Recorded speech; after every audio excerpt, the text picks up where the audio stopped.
ప్రతి క్రైస్తవుడు ఉదయం లేవటంతో నేను ఎప్పుడు చెప్తా కదా, జీవన తొలి సంధ్య దేవుని వాక్యంతో మనం ప్రారంభించాలి. ఆమేన్. ఎందుకు ప్రతిదినం వాక్యాన్ని ఆశ్రయించాలి?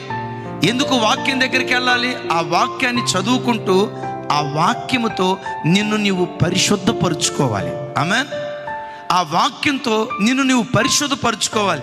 ఏ వాక్యం అయితే చదివావో ఆ దినమంతా ఆ వాక్యం నీ హృదయంలో పొంగి పొర్లుతూ ఉండాలి. వాక్యం ఎంత శక్తిభరితమైనదో చెప్పంటారా? ఆ వాక్యం నిన్ను నిర్దోషమైన వాడిగా, మహిమ కలిగిన వాడిగా, కళంకము లేని వాడిగా, డాగు మచ్చ ముడత లేని ఓ నిష్కలంకమైన పెండ్లి కుమార్తెగా దేవుని ఎదుట నిన్ను నన్ను నిలవబెట్టగలిగిన శక్తి జీవము కలిగిన దేవుని వాక్యంలో ఉంది. గట్టిగా చెప్తాం ఆమేన్.